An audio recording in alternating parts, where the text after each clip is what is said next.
మిగతా అప్డేట్స్ చూద్దాం. విశ్వకర్మ గొప్ప వాస్తుశిల్పి అన్నారు కేంద్ర మంత్రి బండారు దత్తాత్రేయ. విశ్వకర్మ జయంతిని జాతీయ కార్మిక దినోత్సవంగా నిర్వహిస్తున్నామని చెప్పారు. హైదరాబాద్ లో జరిగిన విశ్వకర్మ సభలో దత్తాత్రేయ విశ్వకర్మల చేతి వృత్తుల్ని కాపాడతామని హామీ ఇచ్చారు.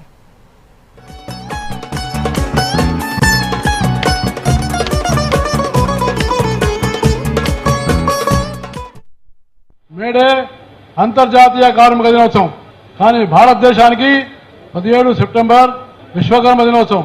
అనాది కాలం నుంచి మన దేశంలో వాస్తుశిల్పి దేవిగా ఆయన అత్యంతమైనటువంటి ఒక చిన్న చిన్న పరికరాలను కూడా తయారు చేసినటువంటి ఇంజనీర్ ఈ దేశంలో ఎవరున్నారంటే విశ్వకర్మ అని నేను మీకు హృదయపూర్వకంగా మనవి చేస్తున్నాను. పనిముట్లు తయారు చేసినటువంటి సృష్టికర్త విశ్వకర్మ అని నేను మీకు హృదయపూర్వకంగా మనవి చేస్తున్నాను.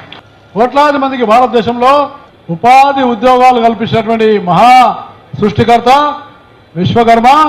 ఈ విశ్వకర్మను ప్రపంచవ్యాప్తంగా తీసుకెళ్లాల్సిన అవసరం ఉంది.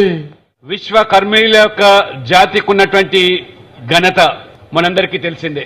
మనిషి పుట్టినప్పటి నుంచి చనిపోయే వరకు కూడా విశ్వ బ్రాహ్మణులు చేపట్టేటువంటి వృత్తుల ద్వారా తయారు చేసినటువంటి వస్తువుల ద్వారానే మనిషి జీవితం అంతా కూడా ముడిపడి ఉన్నటువంటి విషయాన్ని మనము గుర్తిస్తూ, ఏ కార్మికులైతే వివిధ రంగాల్లో పనిచేస్తున్నారో వాళ్ళ యొక్క కళను గుర్తించి, ఆ వృత్తిని గుర్తించి ఈ ప్రపంచానికి అందిస్తున్న వారి సేవలను గుర్తించిన ప్రభుత్వము, మోదీ ప్రభుత్వము కార్మికుల యొక్క భద్రతకు సంబంధించినటువంటి అనేకమైనటువంటి నిర్ణయాలు తీసుకొని ఇవాళ కార్మికులందరూ కూడా గర్వపడే విధంగా కార్మిక దినోత్సవంగా ఇది ఒక పండుగ వాతావరణంగా జరుపుకున్నందుకు